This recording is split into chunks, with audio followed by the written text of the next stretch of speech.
Welcome back, or welcome if you're just joining us. It's the France 24 debate. We're looking on the day that the clock starts on Brexit and what the 2 years of negotiations that lie ahead will mean, both for Britain and for the continent. With us to talk about it from London, former Conservative Member of Parliament Nick Dubois. From Brussels, Sinn Féin's Martina Anderson, Member of the European Parliament. Welcome back. Welcome back as well to Gaëtan Ricard, Deputy Head of the EU Commission representation here in Paris, and Vivien Pertuseau of the French International Relations Institute, IFRI. Just before the break, Nick Dubois was saying how in the end, it's in both sides' interest to strike a deal. Is that enough, though, or if there is political one-upmanship, how strong is the possibility that there won't be a deal and that it will be a very messy and hard Brexit? Well, of course, it's in the interest of both sides to find a deal, and the EU really wants a deal. But as I said, it means Brexit will have consequences, and it cannot go without any cost. And so it will be difficult, of course. There are many issues, and as Michel Barnier said, it's uncharted territory. We've never actually negotiated with a country with whom we are so integrated already. So we don't know. Right, let me ask you a specific concrete example here. This is on the issue of closed borders. The UK government seems to be favoring an ad hoc approach. Here's what the Brexit minister, David Davis, said on BBC Question Time. From time to time, we'll need more. From time to time, we'll need less migrants. You've got industry dependent on migrants. You've got social welfare, the National Health Service. You have to make sure they continue to work. What do you personally, Gaëtan, think of that idea of, well, in some cases, we'll open the doors for migrants. In other cases, we'll close them. Is that going to fly? Well, it's too early to go into a different policy, but we are talking about two different things, because one thing is the migrants outside the EU, and on that point, the UK was not part of Schengen already, so this doesn't make a huge change as it is for the single market, for example. But you also have the freedom of circulation of citizens of the EU as part of the single market. That's another issue, and sometimes we confuse both. And on the freedom of circulation of people from the EU, we've been very clear that it's part of the single market. You take the 4 freedoms, we call them, goods, services, and people. That's a red line. That won't be negotiated. Or you don't take any. And this is why UK has decided to be out of the single market, because it has understood from the 27 being very united on that point that you cannot have one of the freedom without the others. So I think that's the only thing we can say for now, because we need to go into the negotiation. It hasn't started yet. And as I said earlier, there are some elements that needs to be discussed before, and this is the conditions of the withdrawal before we can discuss a future relationship. Martina Anderson, do you have more clarity as to which way this negotiation will go, for watching the debate that's been going on this Wednesday? Well, I think that kind of uncertainty is what Britain has really propelled itself, and the constituent parts, being the north of Ireland being one of them, because they don't have a pathway, they have no roadmap, they have no vision. And we're hearing, in a patronising way, being told by people, even some of your participants here this evening, that we just should get on with it and get over it and accept the fact that we're going to be dragged out of the EU against the democratic express wishes of the people who I represent. For instance, I have been engaging with hundreds and hundreds of groups and organisations, farmers, SMEs, because in the north of Ireland we are a net beneficiary, for instance, of EU funding. So as well as the damage that's going to be done to our peace process and our political process, we have got to face a loss of 3.5 billion. And there's no clarity, there's no certainty, there's maybes and possibilities about some of it from the British government, but there isn't a hope in hell that a hostile, hawkish Tory administration is going to replace that funding for instance, a farming constituency, 87% of their income comes from the Common Agricultural Policy. And we have got a very clean, green, mean farming constituency in the north, and the produce, Irish beef, is recognised throughout the world. But So before we're I very ask concerned Nick about Dubois the to react to uncertainty. that, let me ask you first, Martina Anderson on the hashtag F24debate, one viewer saying it's promising to see Theresa May expressly refer to the importance of there not being a land border between the Republic of Ireland and Northern Ireland in her Article 50 letter. Were you reassured to see that? Well, absolutely not, because I think it's words and fluff and no substance, because we have heard since this Brexit referendum and from Theresa May a lot of rhetoric about a hard Brexit. A hard Brexit, in effect, means a hard border. We're told, for instance, if she's not satisfied with the deal, that she'll jump off the cliff and she will go into WTO trade agreement, and that again will mean a hard border. So what we are saying, that there needs to be, just like there are 25 overseas countries and territories here in the EU, and we're looking for something much, much more. But the particular circumstances of the north of Ireland, the Good Friday Agreement necessitates that there is a special circumstances, a designated special status given to Ireland, so we don't have some kind of a hokey-cokey arrangement where part of Ireland is in the EU and part of Ireland is not. That's a no-go area. That is not going to be accepted by the people who are just emerging from conflict, and we have got our own difficulties with all of that, and what we don't need piled on top of the challenges that we have is a hard border, a soft border, an electronic border, a frictionless border, whatever those means, because nobody can tell us. We need to ensure there's no hardening of what we already have, and of course, as an Irish Republican, I would absolutely advocate that there would be no border at all. All right, let me get Nick Dubois' reaction. Would you go along with this idea of a special diplomatic status for Northern Ireland and Scotland, which voted to remain?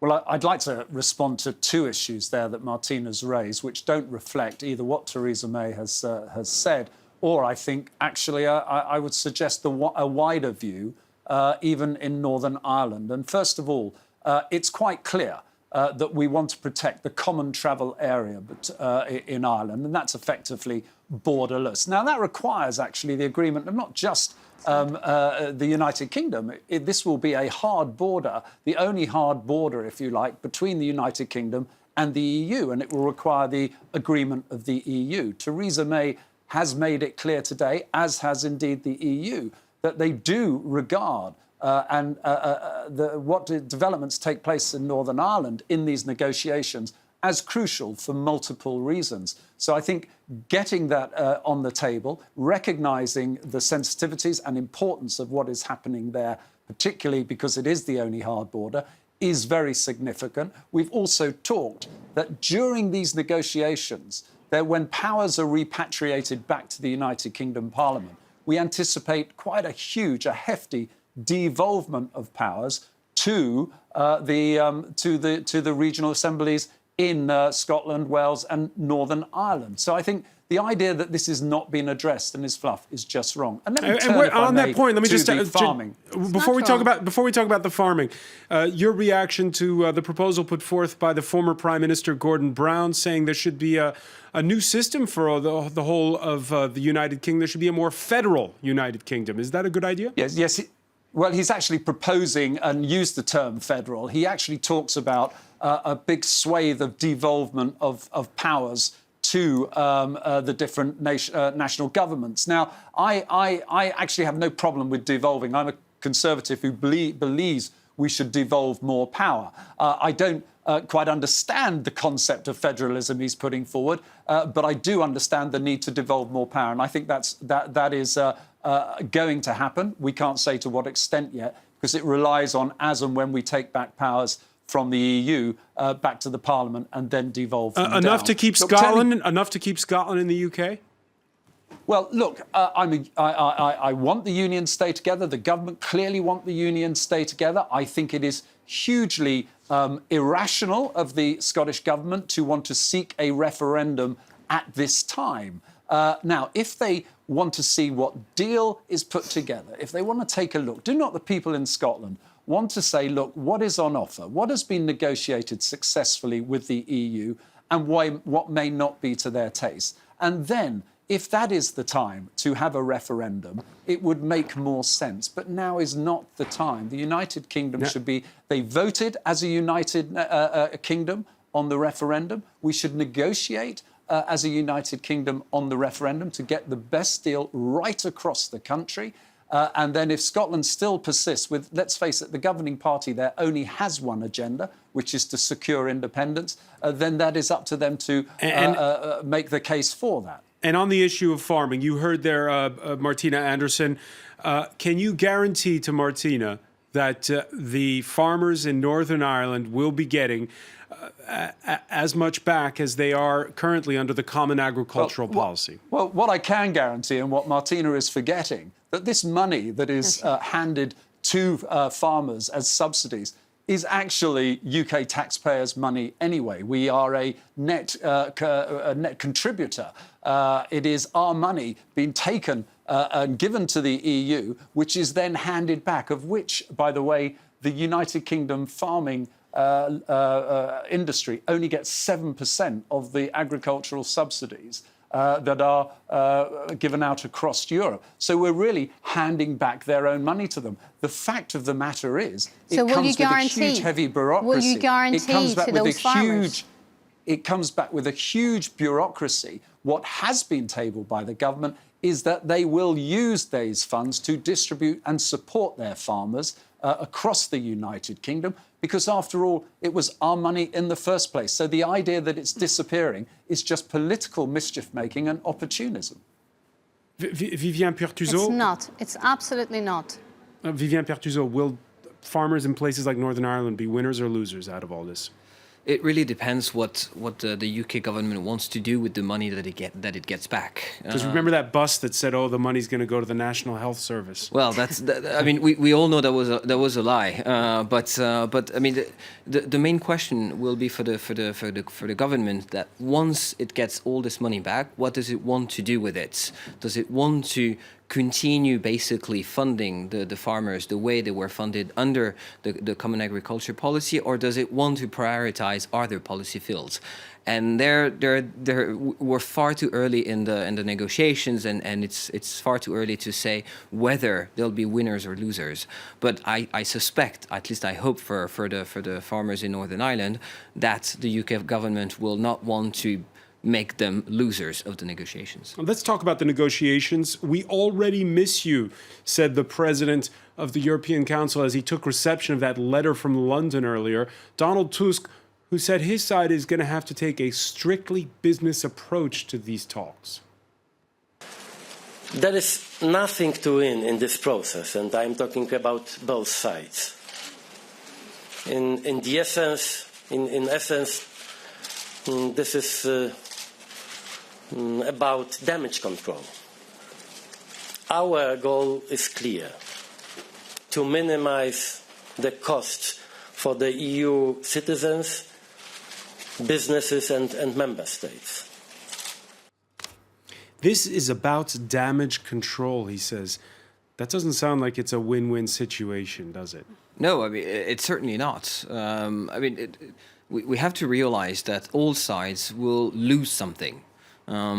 The current situation, so the UK being a member, may not be absolutely perfect, but at least it satisfies all sides. Now with Brexit, there will be losers, and both the EU and the UK will lose something. What exactly, the amount of money, the amount of power, the amount of influence, etc. This will be fleshed out during the negotiations, and once the negotiations are over. But at least for the time being, yes, it's mostly about damage control. You agree with that? Not entirely. I mean, obviously, everyone will lose something. We don't know yet who will be the losers and winners on what exactly. But I would say that the EU 27 still carries on. And there was a meeting in Rome for the 60th birthday of the Treaty of Rome, where the 27 adopted a declaration. It's still... the smiles were a little bit forced, weren't they, last Saturday? No. I mean, it was a little bit of a down event. No, I disagree. I really think there is a strong unity unity of the 27, the message was general political, but it was very clear.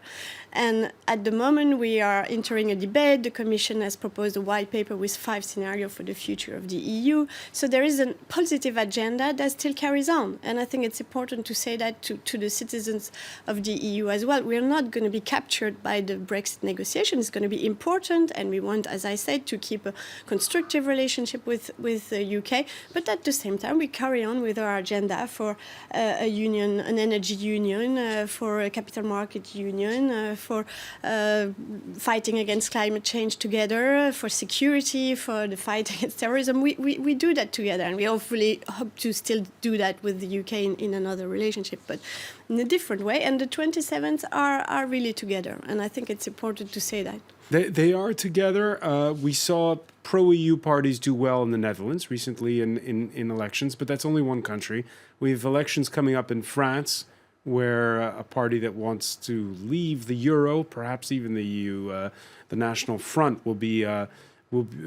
is a shoo-in to make the second round at least. How strong is the hand of the EU going into these talks? Because on the one hand, since the 9 months that have happened since the referendum in the UK, we've seen a bigger boost to the UK economy than first thought. It might give London a little bit more of a bounce. We know that polls in the UK suggest as well that more people today are in favor of Brexit than back in June. How strong is the EU's hand? Well, we haven't seen all the consequences of a Brexit since the UK is still in the EU, and we should remind that.